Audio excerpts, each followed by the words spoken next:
يا ربنا زدنا علما وتقوى وبارك في أقوالنا وفي أفعالنا وتقبل منا ولا تأخذنا بقصورنا وذنوبنا لقد ظلمنا أنفسنا بذنبنا ولا غافر للذنوب إلا أنت فنتوجه إليك ونستغفرك ونتوب إليك والعصر إن الإنسان لفي خسر إلا الذين آمنوا وعملوا الصالحات وتواصوا بالحق وتواصوا بالصبر. So we return once again, inshallah, with Mirat al-Tullab. And in this session, we wanted to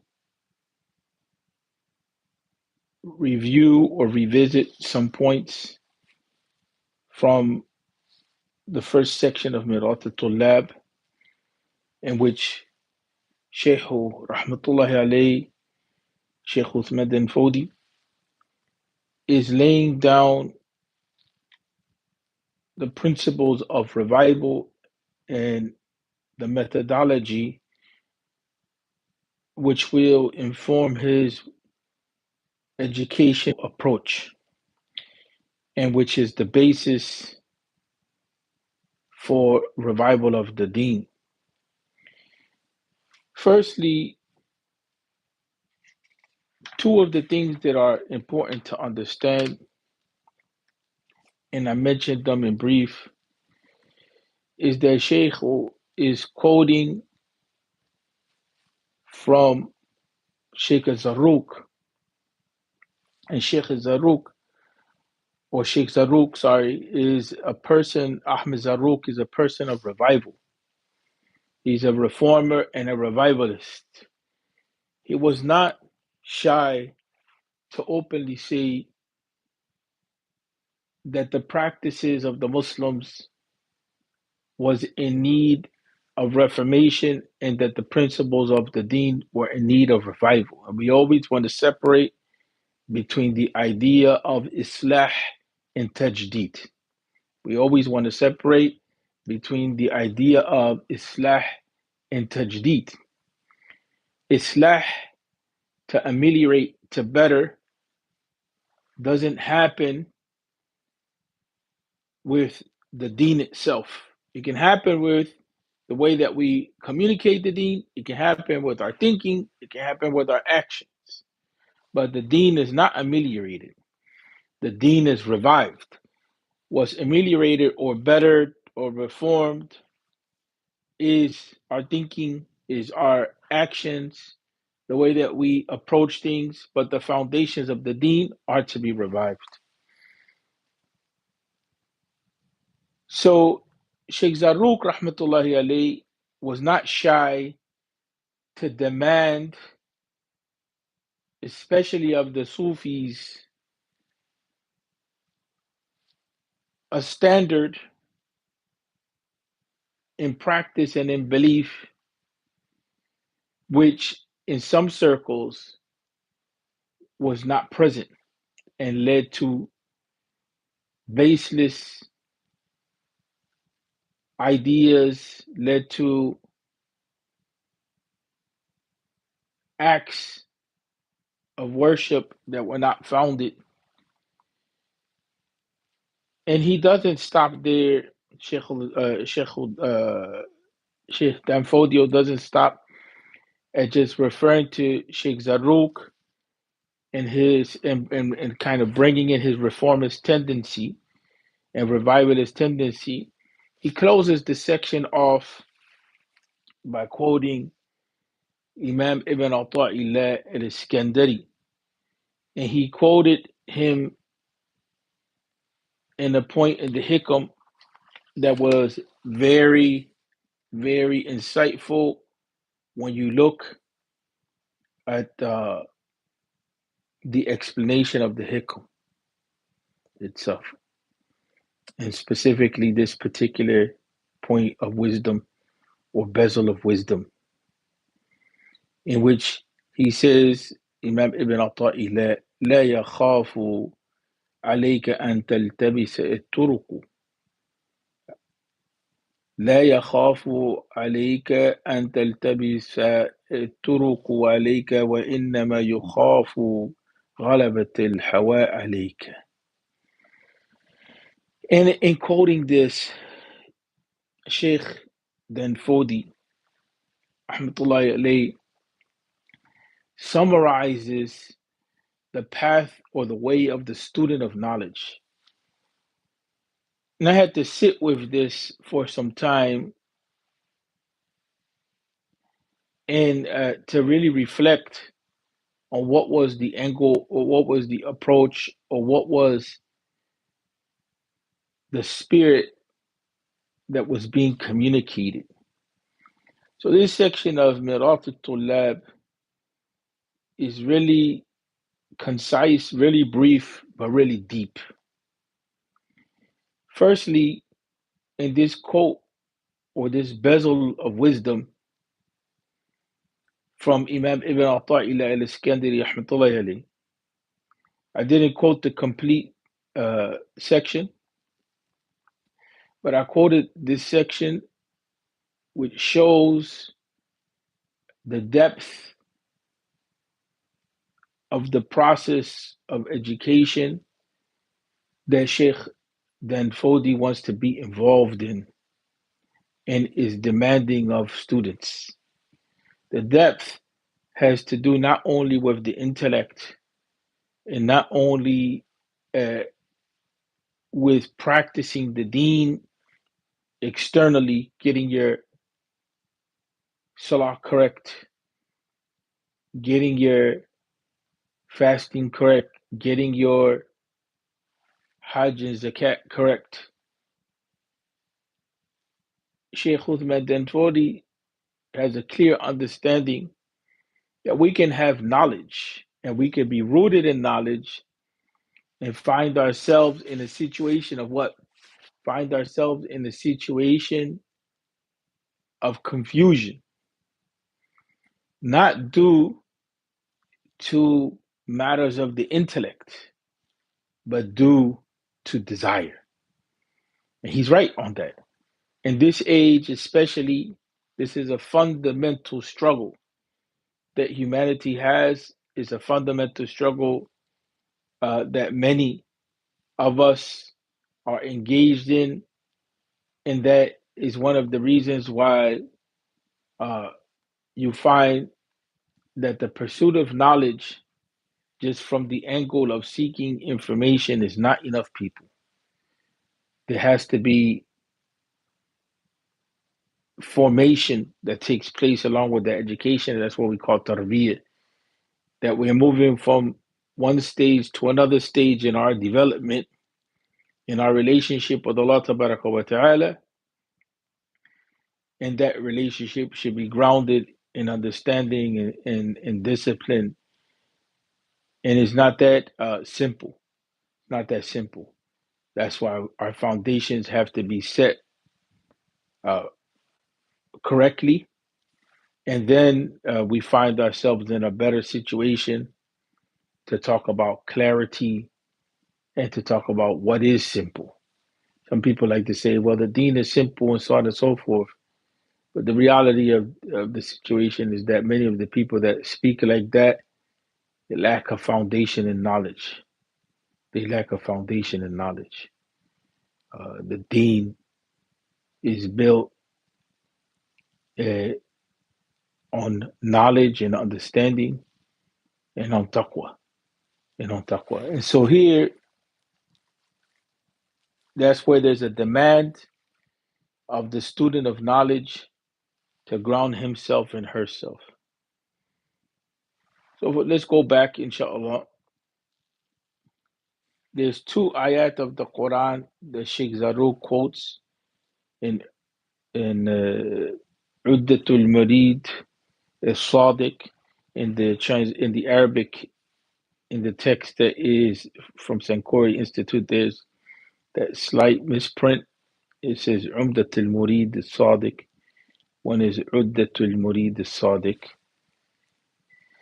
Here he quotes the Quran, Sheikh Zarruq and Shehu or Sheikh Danfodi rahmatullahi alayhi follows him up on that.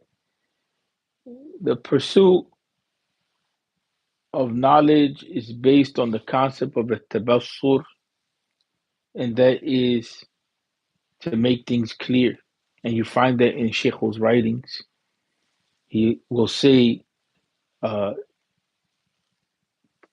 this. He will say to make things clear to that effect, or this is what is enough to make the matter clear. You find that especially in the Handbook of Islam, that meaning is there. Two ayat of the Quran that are extremely important is what is found in Surah Yusuf. قل هذه سبيلي أدعو إلى الله على بصيرة أنا ومن اتبعني. And so here the Quran is commanding the Prophet عليه الصلاة والسلام to say that this is my way. What is the way of the Prophet? التبصر. To root himself in understanding and knowledge and insight and in a deep relationship with Allah Ta'ala that is formed on light, the light of Iman. The da'wah or calling to Allah Ta'ala is rooted on that reality. And then the Prophet ﷺ is commanded to say, this is my way. My way is the way of insight and understanding, me and those who follow me. And so when you look at that choice, although this ayah is quoted by Sheikh Zarruq, and Sheikh Zarruq talks about the idea of the tabassur. He says so that فَتَبَيَّنَ أَنَّ التَّبَصُّرَ في الدين أصل من أصوله. And then he talks about what tabassur means in fiqh. He says tabassur في المسائل is طالب الدليل, right? It's طالب الدليل. So he says that, for instance, in the idea, just to give you an example, in the study of fiqh, there are issues that come up.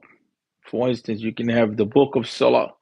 In the book of Salah, there's a number of different topics that are dealt with. In the book of Wudu, there's a number of different topics that are dealt with.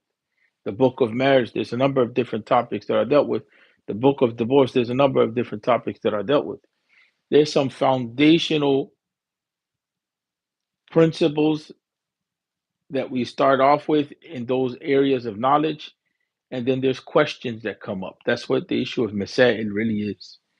El Masail is questions that have come up, and then they're responded to, and then they become part of the knowledge set, so to speak. So the knowledge set of Salah has a number of different issues, like what are the conditions of Salah? That's a question in itself. And so instead of the question being put forward first, it starts off with the conditions of Salah are thus this and this and this and this. But underlying that presentation of knowledge, there's a question. What are the conditions of Salah? And interestingly enough, you find some of the Hanafi texts. There's a version of the text al-Quduri. Quduri is a principal Hanafi text. You find is a foundational basic text, but it's a core text. You can study it, and you find that the different levels of their madhab are rooted on what is found in al-Quduri. Even Imam Ibn Taymiyyah, rahmatullahi alayhi, he had talked about the importance of the book, al-Quduri's text, because it serves as a core basis for understanding that madhab, even though it's considered to be a primary text. But in any event, there's a version of it that was produced in question and answer form. And so every issue that's in Quduri is taken firstly as a question, and then the answer is given to the question. And in reality, people, that's how the mufti is trained. The mufti, the person that gives fatwa, the person that learns how to respond to questions in the deen and is considered an authority in that and has the ability to engage in that, in reality, is a person that knows how to formulate a question and how to respond to it. And our late teacher, Sheikh Taha Jabir, had mentioned that point, right? Had mentioned that point that the Quran itself lays down that framework. يَسَأَلُونَكَ عَنِ الْأَهِلَّةِ. They're asking you about the crescent moons. And so that the Quran lays down this framework for questioning, and it's a path of knowledge which we need to learn how to develop. So here, Sheikh Uthman bin Fodi is not doesn't want us to get stuck in the issue of masail, because you can ask tons of questions. Sheikh Uthman bin Fodi wants us to understand the foundational knowledge, right, that serves as the basis that is necessary for a student to know. And so that's why when he frames this book out, he's making sure that we differentiate between foundational knowledge and knowledge which can be considered matters of detail and matters uh, that are considered from the furu', from the branches. So he wants us to focus on the usul of knowledge, not the branches. He wants us to focus on what is the core, right, of knowledge. And so there's two things that come up here. When we start talking about core knowledge, we need to have an understanding of what are the sources of knowledge. So he's making it simple for us right here. He's not getting into a lot of discussion about research methodology, but he's putting as core knowledge, he's simplifying as core knowledge, Quran Sunnah. Then, after we have an understanding that these are sources of knowledge, he also mentions that the positions of the Sahaba and the Tabi'een and the Tabi'een, that's to be included as foundational knowledge. Of course, it's not at the same level as the Quran and the Sunnah, but it's still foundational, right? It's foundational because the knowledge of the Sahaba and the Tabi'een and the Tabi'een, this is where you begin to have an understanding of the unfolding or the development of understanding of the Quran and the Sunnah outside of the understanding of the Prophet ﷺ. And so that's when you get into issues like, for instance, when the Sahaba agree on an issue without contention, then that's when you get to matters that we call them matters of ijma' or consensus. And when you get into the knowledge of the tabi'een and the tabi'een, now you're getting into the knowledge of imams in the deen. They extended the knowledge of the Sahaba. And so here you begin to see the founders of the madahib. And you begin to get an insight into the different tendencies of knowledge those who incline towards looking at the rationale, or what we call the illah of a ruling, and those who are a little more literalist, right? And that's not necessarily something that's bad, but they take, I wouldn't say uh, literalist in a bad way here. I would say that what we're talking about is those who respect the those who respect the text as to what it is that is saying. They get into interpretations of the text only when necessary. They bring an interpretation to the text only when necessary. Here, when we're talking about the text, we're talking about Quran and Sunnah. So they don't get off into unnecessary speculation. So you have the two approaches. They were known as Ahl al Hadith and Ahl al Rai. And Sheikh Abu Zahra, in his book, The Four Imams, he deals with this issue to some extent, but is enough for foundational knowledge. There's still some things that have to be added on to what he says to get a good grasp, especially since the term Ahl al Hadith somewhat has become confused in today's time. In any event, one, the ayah of the Quran, it says, "Kul hadihi sabili adu ila Allahi ala wasiratin ana wa man ittaba'ani." Sheikh Uthman Nafodi begins with saying that the knowledge of the Deen al-Mustanid, Mustanid al-Abwab al-Deen, is the Quran, the Sunnah, and what he says the ulama of the Sunnah of the Messenger of Allah have stated from the Sahaba and the Tabi'in and Tabi'in. He lays that down as a foundation, and he, in that sense, aligns with what Sheikh Ahmed Zarruq quoted from the Quran, and in that sense, he's explicating, clarifying what it is that this ayah of the Quran says. It says, say, uh, this the Quran is talking to the Prophet Muhammad sallallahu alaihi wasallam. This is my way. I call to Allah with basira. We want to use that word basira. Ana wa man ittaba'ani. I and those who follow me, yeah, engage in this. And we talked about the term basira. We talked about how it means knowledge and insight, and how ultimately it's not only an intellectual state, but is also a spiritual state.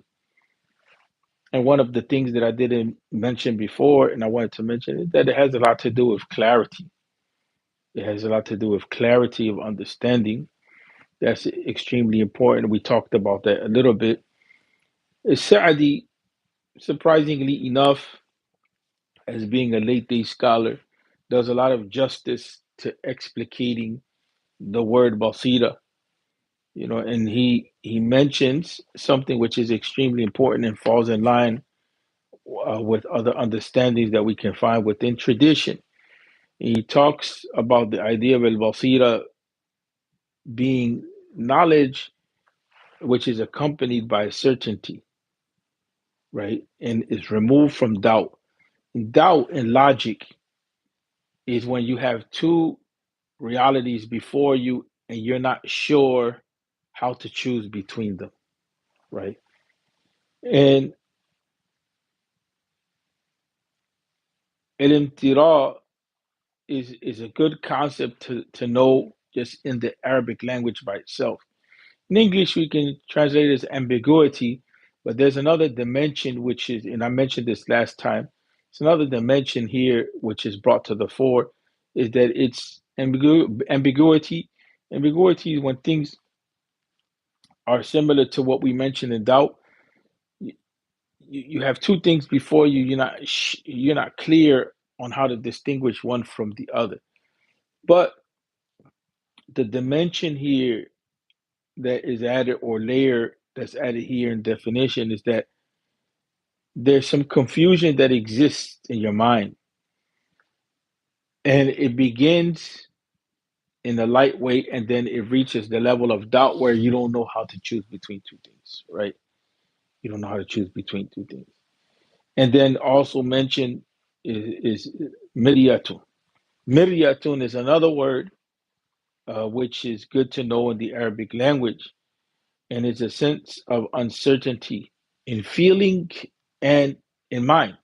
And I like that because sometimes intellectually you may be clear on something, but in feeling you have doubt, so to speak. And those of us who are in tune to that have an understanding of that. And so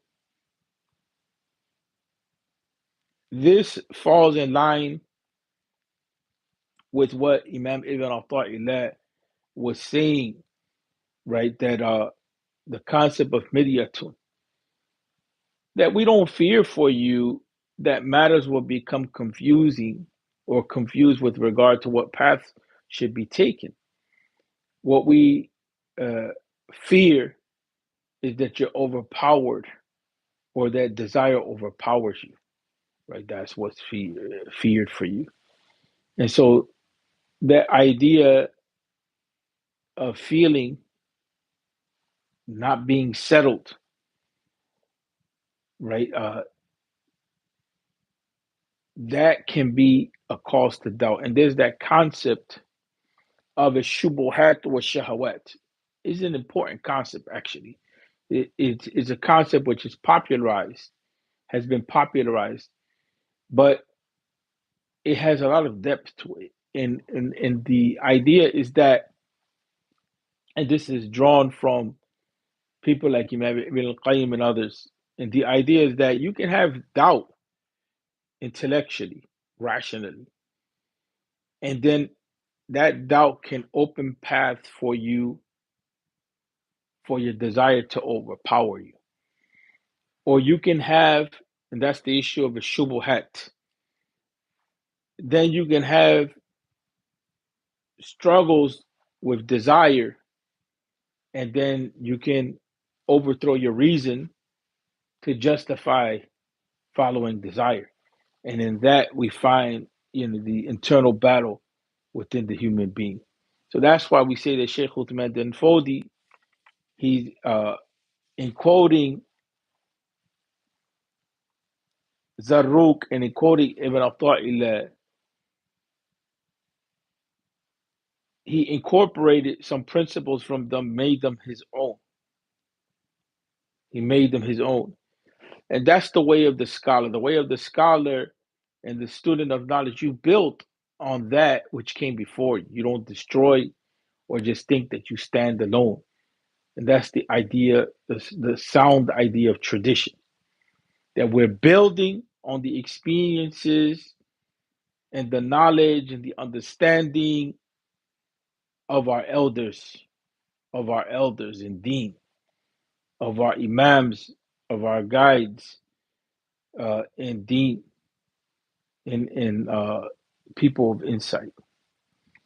And so one of the things that he does, Sheikh Uthman bin Fodi rahmatullahi alayhi, is by combining these two realities, the reality that's put forward by uh, Sheikh Zarruq, which he's talking about that the deen is based on the tabassur, and the reality of Ibn Atta'illah, in which he's talking about the problem of desire. You see that Sheikh Uthman bin Fodi is laying a strong foundation for the student and saying that knowledge is that which can't be overcome by doubt or desire. And that means that you have to be a person of understanding and practice. The other issue that comes into play is that Sheikh Zarruq quotes, وَلَا تَقِفْ مَا لَيْسَ لَكَ بِهِ عِلْمٍ إِنَّ السَّمْعَ وَالْبَصَرَ وَالْفُؤَادَ كُلُّ أُولَئِكَ كَانَ عَنْهُ مَسْئُولًا. This is from Surah Al-Isra in this 36th ayat. The 36th ayat of Surah Al-Isra, The other ayah of that was quoted is the 108th ayah of Surah Yusuf. I encourage people to sit with um, these ayats and focus. But this ayat here is a deep ayah in Surah Al-Isra. I had one of my friends and sheikhs at the same time. He did a whole program in Ramadan, spent 30 days, 29 days on this ayah of the Quran. 29 days. He's been focused on this ayah of the Quran, and the idea of this ayah is extremely important because what it does is it talks about the responsibility of the Muslim not to speak or act without understanding and knowledge, right? And we're not just talking about book knowledge here, people, right? That's foundational, but it's also because, see, the thing about what has happened with book knowledge is that a lot of us are on the path alone. A lot of us are on the path alone, and we see that even the Prophet ﷺ had a community of followers. Sahaba had a community of followers. And so we're supposed to be a community of Iman, right? And so that's how enjoying the good, forbidding the evil takes place. And that's how we grow and we develop when it's a healthy community. But here the ayah says, uh, don't stop or speak on matters, right? Literally, it's stop. But the idea is don't deal with matters if you don't have knowledge. That's translating the meaning. And then it says that our hearing, our seeing, and our hearts, right? These are the means by which we deal with knowledge, our hearing, our seeing, and our hearts, right? And we process in the heart, and so on and so forth. And listening and seeing informs us as to knowledge. We can reflect on what we hear and what we see. And he says that all of these means we're responsible for them. We will be questioned about them. May Allah forgive us for our sins. SubhanAllah. But the idea is that we're responsible not only for the path of knowledge, right? But we're responsible for what we do with the means, by which knowledge is attained or understanding is attained. And so there's this idea in the ayah that we, as Muslims, in order to become mature, we have to give importance to the means by which knowledge is acquired, listening, seeing, right, and the way of the heart. And on top of that, we have to uh, consider that knowledge is not just a path of reason, but knowledge is also that which takes place in the heart on a spiritual level, right? And so here is not talking. Fuad is the idea of the inner heart in the Quran is the seat of intelligence, not the brain. The brain is a means.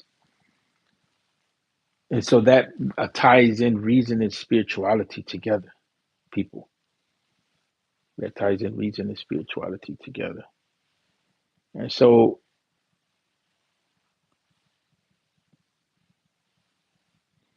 Sheikh Tanfodi, rahmatullahi alayhi, uh, he chose to quote Sheikh Zarruq in his quoting of these ayat. And so you see that this idea of tabassur, this idea to seek understanding and to be clear in understanding, and this idea not to follow blindly, because Sheikh Uthman bin Fodi is quoting from Sheikh Zarruq, but when you go to Sheikh Zarruq's book, Udatul Murid al-Sadiq, he's chastising, uh, in this case, and this is not to bash any group, but in this case, he's chastising Sufis. And he was a Sufi himself. who are claiming that knowledge comes from their sheikh, and their sheikh is the one that has understanding, and they basically, what do they know, and why are they responsible for seeking knowledge and understanding? Why it is that they're practicing what they're practicing? So Sheikh Zaruk, he is going against that type of taqlid and saying no. The deen is based on the tabassur, it's based on understanding and having insight and being clear and being certain about what it is that you're following, having knowledge and certainty with regard to what it is that you believe and why it is that you're doing what you're doing. And Sheikh Zaruk takes some to task because he wants to raise the level of literacy. And so that's exactly what Sheikh Husman Fodio is doing with Miratul Lab. He's changing the game. This is not like just studying El Ashmawiya or El Akhdari or some text in Maliki fiqh, and you're just dealing with Masail. You're just dealing with questions that are responded to. How do you make salah? Okay, you make salah like this. Salah has these conditions. What are obligations of salah? The obligations of salah are this many. What invalidates the salah? The salah is invalidated by this. Sheikh Uthman Fodio is not totally against that approach, right? That has its place and is necessary. But Sheikh Danfodio wants you to understand why Salah is an obligation. What's the basis for a specific act in wudu? He wants you to understand the source text. He wants you to understand the Quran and the Sunnah directly in a way that's digestible. In a way that's digestible, because our lack of familiarity with Quran and Sunnah, especially when we start talking about following the madahib, in some ways it creates confusion. Not to say that the madahib are not based on Quran and Sunnah, no, but there's a difference between knowing what the madahib are saying and knowing the basis of the madhab. That's the higher level. And that was the way of the earliest generation, right? We, for sake of simplicity, laziness, or deterioration in educational means, whatever it may be, some reasons are positive and good, and some reasons are negative as to why it is that the condition of education reached the level in which sometimes we really don't understand what we're practicing. What is the basis for it? Is it legit or not? And that's now things have gotten, to be a little more uh, just. Things have become better, but there was a time period in which knowledge reached a state in which people really didn't know why they were practicing what they were practicing or why they were believing what they were believing. They just moved on what it is that they saw or what it is that they were told. And then here it says that in the Quran, it says that hearing and seeing, we're responsible for that, right? We're responsible for that, especially when we're acting on our hearing and our seeing. May Allah grant us guidance and protection. And so, people, with that, we want to close with saying that Sheikh Uthman 40, he's going to be talking about 50 areas of knowledge, and he's going to be referring to the Quran and the Sunnah and the statements of the scholars in these areas of knowledge. And that doesn't mean that we're against the traditional text, which is based on the question answer format. You know what I'm saying? It may not literally look like question and answer, but it's based on masail. It's not based on dalail. Fiqh is composed of two things, people. It's composed of dalail and masail. The dalail are the sources, the evidences, the basis, the principles that fiqh is built upon. The masail are the issues or the topics that we need to clarify for ourselves in order to practice. And there's some of those masail or issues which become like universal issues, like what are the pillars of Islam? You know, that's a question, but it becomes a universal issue. It becomes something which is widespread. But now, if somebody says, "Well, if I'm in a hospital bed and I can't pray standing up, what do I do?" That's a side issue. It's an important issue, but it's a side issue. The core issue is salah. Now, why is salah the core issue? Because we have textual evidences which obligate salah. So that's what Sheikh Fodio wants to do. He wants to connect us to the source text and show us how to connect between the source text and the issues of fiqh and differentiate between what is uh, primary and what is secondary as an issue, right? But that's developing the mind of the scholar, right? But his books are rooted in that to develop the scholarly mind from an early stage, from an early stage. And so part of his philosophy of revival or his understanding of tajdeed or reviving the deen is that we have to become familiar with the sources of knowledge. You have to become familiar with the sources of knowledge and not just say Quran and Sunnah as well, but we have to become familiar with the ways of the ulama, with the ways of the ulama, and not just pertaining uh, to belief and action, but also uh, in the matter of cultivating the life of the heart or cultivating our souls or having a relationship with Allah or purification of the heart or taskit the nafs, that type of thing. And that's why Miratatul Lab, يعني هو كتاب يشمل 50 باب ولكن هو يخاطب اللب واللباب. Right. So the idea is that it's a book that's based on 50 sections of knowledge. Those is comprehensive, but is also uh, focusing on addressing the heart. Focus on addressing the heart. And so is it dealing with Aqidah or is dealing with Iman, Islam, and Ihsan? Okay, we end with that, people. We ask Allah to forgive us and we ask Allah to aid us. And we ask Allah not to allow our desire to betray us or our intellect to be in confusion. We ask Allah to be in a state of clarity. We ask Allah wa ta'ala to forgive us any sin which disrupts our relationship in a violent way with Allah wa ta'ala. We ask to die in a state of Islam.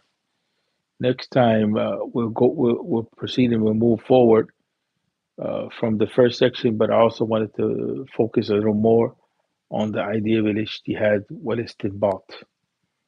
And we'll come back to that later, inshallah. And keep us in your du'as. We ask Allah to accept us and to allow us to benefit from this knowledge and to benefit the Shaykh from his works and deeds and to forgive him his sins and to elevate his station hereafter. Assalamu alaikum wa rahmatullah.